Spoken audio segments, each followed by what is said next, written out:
जय जय रघुवीर समर्थ श्रीमत दासबोध दशक 19 शिकवण नाम समास 5 देहे मान्य निरूपण नाम श्रीराम समर्थ। जय सद्गुरु। या समासामध्ये समर्थ म्हणतात की मातीचे देव, धोंड्याचे देव, सोन्याचे देव, रुपयाचे देव, काशाचे देव, पितळेचे देव, तांब्याचे देव चित्रलेपे। जय सद्गुरु।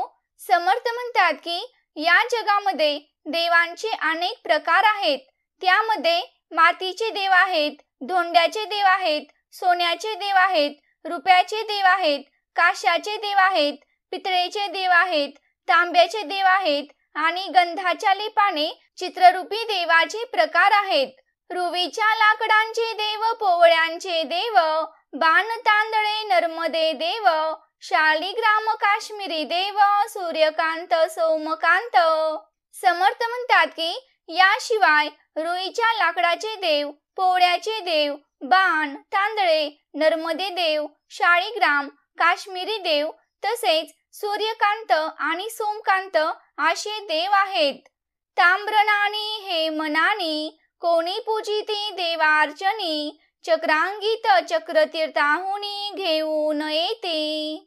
समर्थ म्हणतात की तांब्याची नाणी, सोन्याची नाणी यांचीही देव म्हणून लोक पूजा करतात। कोणी चक्रतीर्थाला फिरायला गेले की त्या तीर्थावरून तेथील देव घेऊन येतात। उदंड उपासनेचे भेद किती करावे विशद, आपलाले आवडीचा वेध लागला जनी। समर्थ म्हणतात की उपासनेचे उदंड भेद आहेत। त्या भेदांचे स्पष्टीकरण किती करणार। लोकांना आपापल्या आवडीच्या देवाचाच वेध लागलेला असतो। परी त्या सकळांचेही कारण, मुळी पहावे स्मरण, तया स्मरणाचे अंश जाण नाना देवते। समर्थ म्हणतात की पण त्या सगळ्या देवांचे कारण एकच आहे आणि ते आद्य स्फुरण म्हणजेच मूळ माया हेच आहे।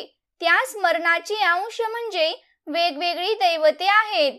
मुळी द्रष्टा देव तो एक, त्याचे जाहले अनेक, समजून पाहता विवेक उमजो लागे।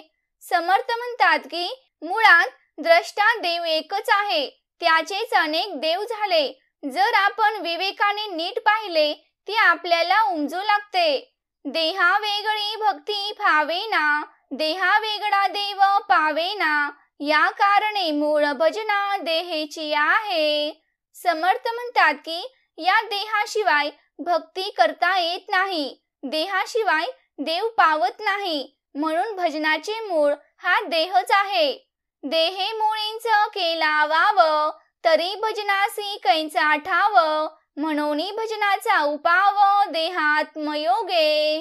समर्थ म्हणतात की देह मुळात मिथ्या आहे असे जर म्हणले तर भजनाला कुठला वाव मिळणार। म्हणून देह आणि अंतरात्मा यांच्या एकत्रित भजनाचा उपाय करता येतो। देहे विन देव कैसा भजावा, देहे विन देव कैसा पूजावा, देहाविन मोह छाव कैसा करावा कोण्या प्रकारे।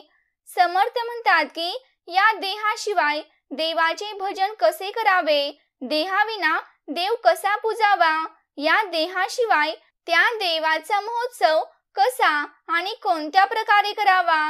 आत्र गंध पत्र पुष्प, फल तांबूल धूप दीप, नाना भजनाचा साक्षेप कोठे करावा। समर्थ म्हणतात की अत्तर, गंध, पत्र, पुष्प, फूल, तांबूल, धूप, दीप तसेच वेगवेगळे प्रकारच्या भजनाचा उद्योग या देहाशिवाय कोठे करावा। देवाचे तीर्थ कैसे घ्यावे, देवासी गंध कोठे लावावे, मंत्र पुष्प तरी वावे कोणे ठाई।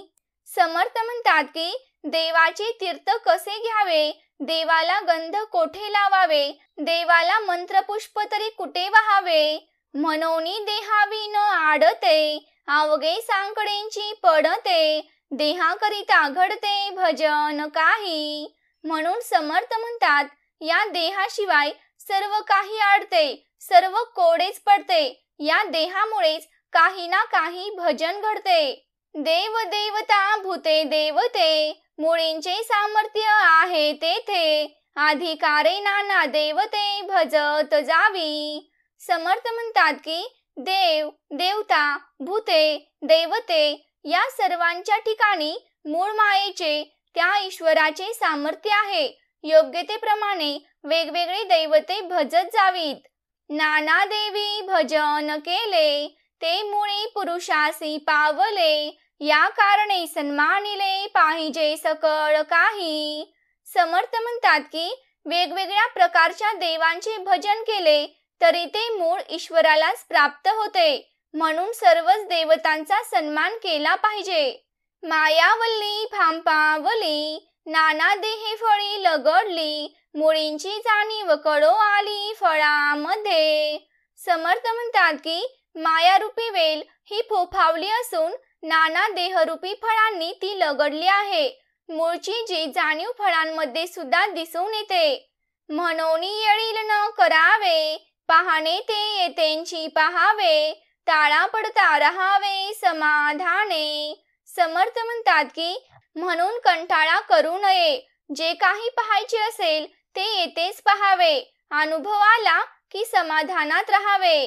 प्राणी संसार टाकीती, देवास धुंडीत फिरती. नाना अनुमानी पडती जेत तेथे. समर्थ म्हणतात की प्राणी संसार सोडतात आणि त्या देवाला हुडकत फिरतात आणि जेथे तेथे वेगवेगळ्या प्रकारच्या अनुमानात पडतात. लोकांची पाहता रीती, लोक देवार्चने करीती. अथवा क्षत्रदेव पाहती ठाई ठाई.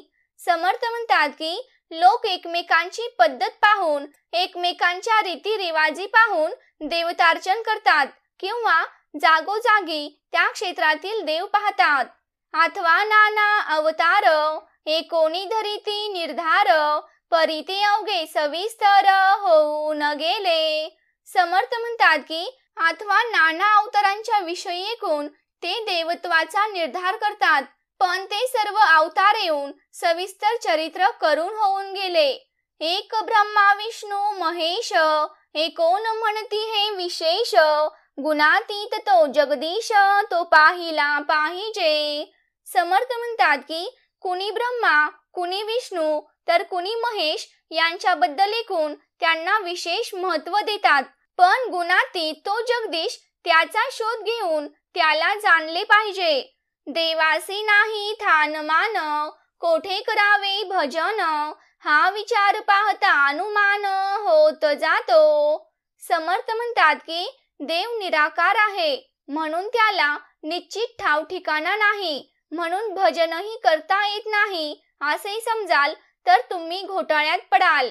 नसता देवांचे दर्शन, कैसे न होईजे पावन. धन्य धन्य ते साधू जन, सकळ जाणती. समर्थ म्हणतात की लोकांना असे वाटते की सगुण साकार देवाचे दर्शन जर झाले नाही तर आपण पावन कसे होणार.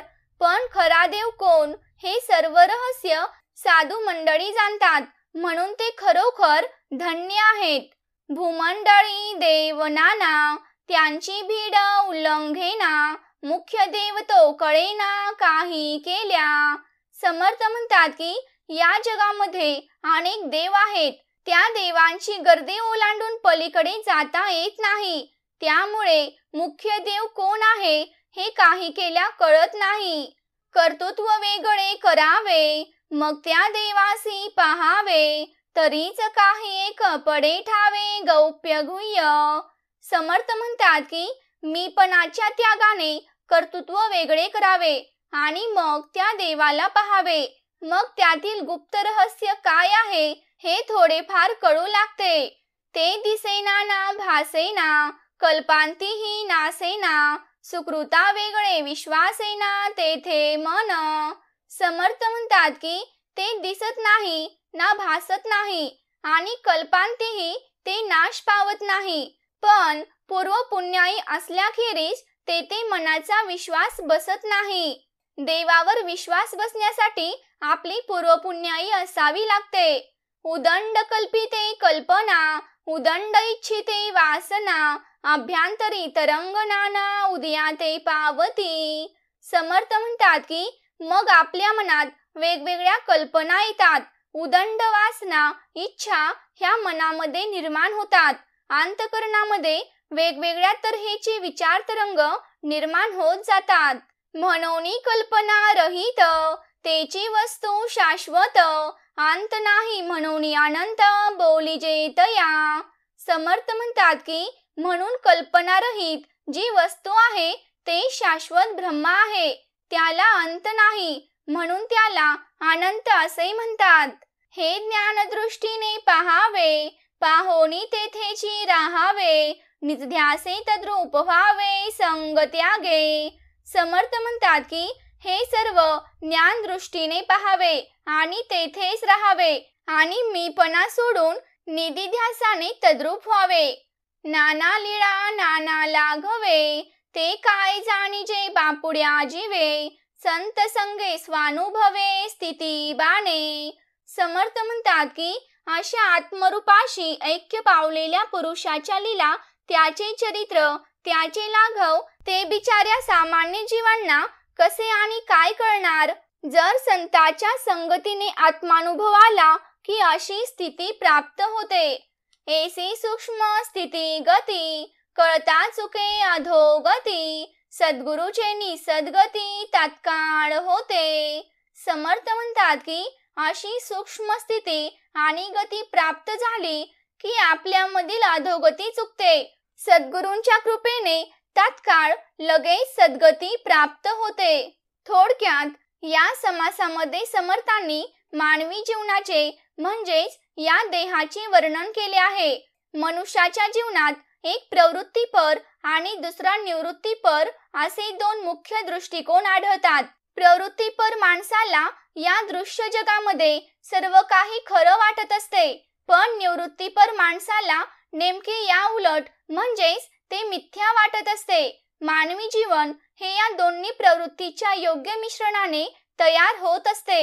निवृत्ती सांगत असते की शुद्ध जाणीवमय अंतरात्मा हा समाधान रूप, सूक्ष्म, सर्व घडामोडीचा अलिप्त साक्षी आणि सर्वव्यापी असून परमार्थ साधनेचा तो प्राण आहे. असं सांगता सांगता इकडे निवृत्तीच्या प्रभावामुळे देहाची हेळसांड होऊन देहाच्या कर्तव्यांना हीन लेखून मानवाच्या सामाजिक जीवनाचा नाश होतो. या दृश्य जगात जन्म घेणे म्हणजे गुन्हा समजल्याने ती निवृत्ती एकांतिक बनून आपल्या मर्यादा ओलांडते. मनुष्याच्या जीवनात प्रवृत्तीला सुद्धा तितकेच महत्त्व असते. मानव देह आहे म्हणूनच अंतरात्म्याचे अस्तित्व जाणवते, त्याचा साक्षात अनुभव येतो. त्यामुळेच तो अनुभव शब्दबद्ध करता येतो. सर्व संग परित्याग करून आत्मदर्शनासाठी धडपडणाऱ्या देहाला अन्न पाणी देऊन जगवावेच लागते. मात्र मध्ययुगीन काळामध्ये भारतीयांच्या मनात देहाच्या उपयुक्तेविषयी कमालीचा उपवास आणि विकृत कल्पना पोचल्यामुळे समाजाच्या लौकिक जीवनाचे फार मोठे नुकसान झाले. परिणाम स्वरूप ऐश्वर्य, सत्ता, पराक्रम, कीर्ती आणि सुधारणा यांचे मानवी जीवनातील महत्त्व उणावले.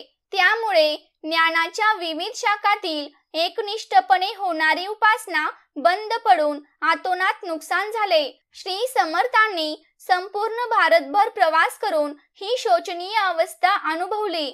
म्हणून कृष्णातीरी येऊन त्यांनी वेगळ्या शब्दात आपले तत्वज्ञान लोकसमूहात सांगण्यास सुरुवात केली आणि प्रपंच आणि परमार्थ या दोन्हीच मनुष्याच्या जीवनातील महत्त्व पटवून सांगितलं.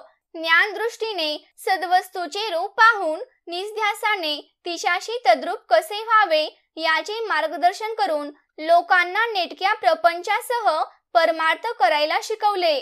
समर्थांनी या समासामध्ये मुख्य देहाचे वर्णन केले आहे आणि हा देह आहे म्हणूनच आपण देवाची पूजा अर्चा करू शकतो. पण मनुष्याने देवाला इतक्या रूपामध्ये पाहिले की तो प्रत्येक ठिकाणी वेगवेगळ्या देवाची पूजा करतो. याचे सुद्धा वर्णन समर्थांनी या समासात केले आहे. समर्थ म्हणतात, मातीचे देव, धोंड्याचे देव, सोन्याचे देव, पैशाचे देव, कास्याचे देव, पितळेचे देव, तांब्याचे देव अशाच प्रकारे रुईच्या लाकडांचे आणि पोवळ्यांचे देव, बाण, तांदळे, नर्मदेतील गोटे, शालिग्राम, काश्मीरी देव, सूर्यकांत आणि सोमकांत मणी, सोन्या तांब्याची नाणी यांसारख्यांना देव समजून काही जण पूजा अर्चा उपासना करतात. या प्रकारे उपासनेचे अनेकानेक प्रकार आहेत. ते किती सांगावेत बरे. लोकांना आपापल्या आवडीचा वेध लागलेला असतो, पण त्या सगळ्या देवांचे कारण हे एकच आहे, ते म्हणजे अगदी मुळामध्ये झालेला स्मरण रूप हा संकल्प आहे. निरनिराळे देव हे त्या स्मरणाचे अंश आहेत. अगदी मूळचा द्रष्टा देव तो एकच आहे. त्याच्यापासून हे अनेक देव झाले असून विवेकाने शोधून पाहिले तर हे समजते, देहाच्या साधनाशिवाय भक्ती करता येत नाही आणि देवही पावत नाही. यावरून देह हाच परमात्म्याच्या भजनाचे मूळ आहे.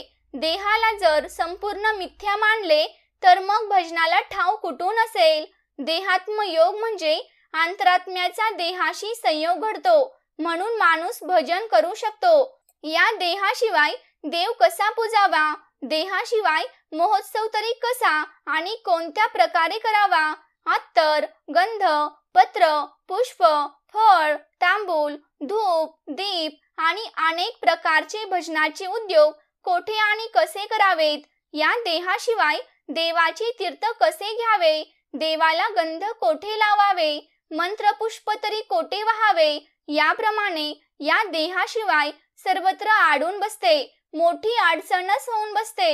या देहामुळेच भगवंताचे काही भजन भक्ती होत असते. देव, देवता, भूते आणि देवते यांच्या ठिकाणी सर्व शक्तिमान ईश्वराच्या अंशाने सामर्थ्य असते, म्हणून प्रसंगानुरूप आणि ज्याच्या त्याच्या अधिकारानुसार त्या देवतांची भजन भक्ती करावी. अनेक देवांची भक्ती भजन केले तरी ती मूळ पुरुषाला जाऊन पोचते, म्हणून सर्व प्रकारच्या देवदेवतांना त्यांच्या परीने योग्य तो सन्मान देऊन त्यांचे भजन पूजन करावे. मायारूपी वल्ली अगदी फोपावली आहे, अनेक प्रकारच्या देहरूपी फळांनी ती लगडली आहे. मूळ पुरुषाच्या ठिकाणी असणारी जाणीव अखेर देहरूपी फळामध्ये प्रगट झाली, म्हणून येळील कंटाळा न करता अंतरात्म्याविषयी जे काही पाहायचे असेल ते तेथेच या देहातच पाहावे. ताळा जमला, त्याचा पडताळा आला की समाधान पाहून स्वस्थ राहावे. माणसे संसार सोडून देवाला धुंडीत फिरतात आणि जेथे तेथे विनाकारण अनुमान करून त्यात अडकून पडतात. लोकांची रीतिरिवाज असे असतात की लोक घरात देवार्चने करतात अथवा ठिकठिकाणी तीर्थक्षेत्रात त्याला शोधत हिंडत त्या देवाची उपासना करत बसतात किंवा विविध अवताराच्या कथा ऐकून त्यापैकी एकावर निर्धारपूर्वक निष्ठा ठेवतात. पण ते सगळे अवतार भूतकाळात होऊन गेलेले असतात. काही जण ब्रह्मा, विष्णू, महेश यांची कीर्ती ऐकून त्यांना अधिक विशेष आणि सामर्थ्यशाली समजून तसा निश्चय करतात. पण हे सारे देव त्रिगुणात मोडतात. या साऱ्यांची गणना नाशवंत अशा त्रिगुणात होते. म्हणून त्रिगुणातीत असणारा असा जो जगदीश किंवा परमात्मा असतो त्याला पाहिलं पाहिजे, त्याला समजून घेतलं पाहिजे. सर्वत्र असलेल्या त्या देवाला एकच असे कुठले ठिकाण असत नाही. अशा सर्वव्यापी देवाचे भजन कोठे करावे असा विचार जर आपण करत बसलो तर मग ते सारे अनुमानात अर्थात आपल्या संशयामध्ये गुंतून पडल्यासारखे होते.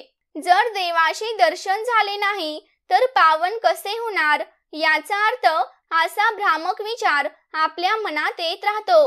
पण याचे यथार्थ उत्तर किंवा रहस्य जाणणारे साधुजन खरोखरच धन्य आहेत. या भूमंडळावर असंख्य देव आहेत. त्यांची भीड सोडून देता आली नाही तर मग मुख्य देव, मुख्य परब्रह्मा मात्र काही केल्या तो कळत नाही, हे निश्चितच आहे. मानवनिर्मित देवांना ठामपणाने बाजूला सारून जो खऱ्या देवाचा शोध घेतो त्याला त्रिगुणातीत परब्रह्माचा लाभ होतो.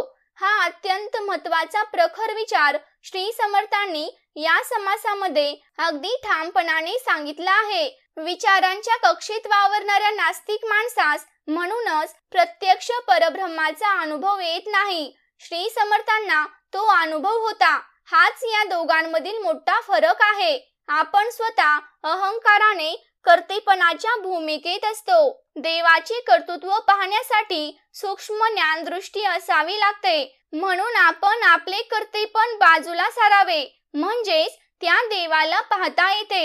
असे केले तरच त्या परब्रह्माचे काही एक गुप्त रहस्य आपल्याला कळू लागते. ते शाश्वत परब्रह्मस्वरूप इंद्रियांना दिसत नाही की मनाला भासत नाही, कल्पनांना ते नाश पावत नाही. सुकृत म्हणजे चांगले पुण्यबल नसेल तर मग त्या परब्रह्मावर मनाचा विश्वास बसत नाही.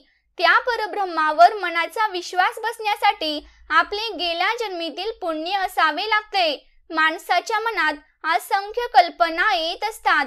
त्याची वासना उदंड इच्छा करत असते. त्याच्या अंतरंगामध्ये वेगवेगळ्या प्रकारच्या वृत्तींचे तरंग उदय पावत असतात. मनाची अशी अवस्था जोपर्यंत असते ना, तोपर्यंत परब्रह्माचे दर्शन होत नाही. म्हणून जे कल्पनारहित तत्व आहे ती शाश्वत वस्तू आहे. त्या सद्वस्तूला अंत नाही, म्हणूनच तिला अनंत असे म्हणतात. ही सद्वस्तू ज्ञानदृष्टीने पाहावी, पाहून तेथेच राहावे. आपण आधी निसंग व्हावे आणि मग निधिध्यासाने त्या सद्वस्तूशी तद्रूप व्हावे. त्या सद्वस्तूशी तद्रूप झाल्यावर त्या ब्रह्मस्वरूपाच्या हातून ज्या अनेक लीला आणि विस्मयकारक गोष्टी घडतात त्याची कल्पना बापुड्या अर्थात बिचाऱ्या सर्वसामान्यांना येऊ शकत नाही. संत संग आणि स्वानुभव या दोन साधनांनीच ही स्थिती साधकाच्या अंगी बांधते. खऱ्या देवाची म्हणजेच त्या परब्रह्माची सूक्ष्म स्थिती आणि गती ही अशी असते. ती कळली तर अधोगती चुकते. साधकाला सद्गुरूचा लाभ झाला तर सद्गुरूंच्या कृपेने सद्गतीचा लाभ हा तात्काळ होतो. इति श्री दासबोधे गुरु शिष्य संवादे देहमान्य निरूपण नाम समास 5वा. जय जय रघुवीर.